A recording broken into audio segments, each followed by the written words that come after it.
শিক্ষামন্ত্রী নুরুল ইসলাম নাহিদ আজ সচিবালয়ে এক সভা শেষ করে সংবাদ ব্রিফিংয়ে বলেছেন যে এমসিকিউর 10 নম্বর কমানোর সিদ্ধান্ত পরিবর্তন হবে না।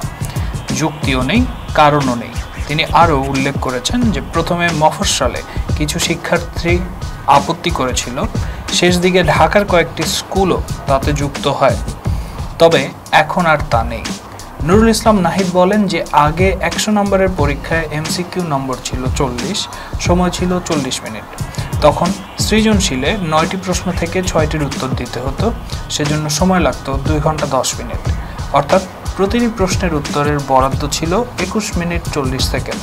নতুন পরিবর্তনের ফলে এখন 11টি সৃজনশীল প্রশ্ন থেকে 60টির উত্তর দিতে হবে, সময় বরাদ্দ থাকবে 2 ঘন্টা 30 মিনিট। অর্থাৎ প্রতি প্রশ্নের উত্তর দেওয়ার জন্য বরাদ্দ থাকছে 21 মিনিট 26 সেকেন্ড।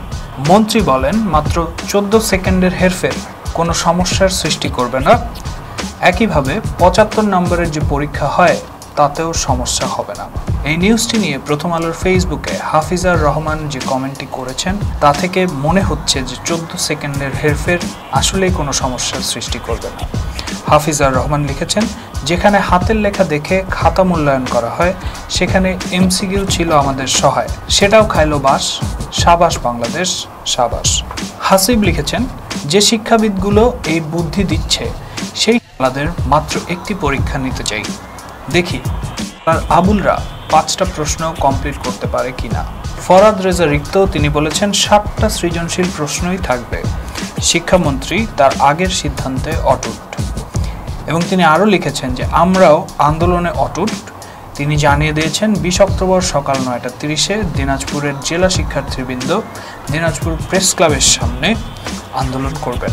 শরীফুল হক লিখেছেন, চাচারে থামান সরকার মহোদয়, সে তো ছাত্রছাত্রীদের নিয়ে রং তামাশা খেলছে।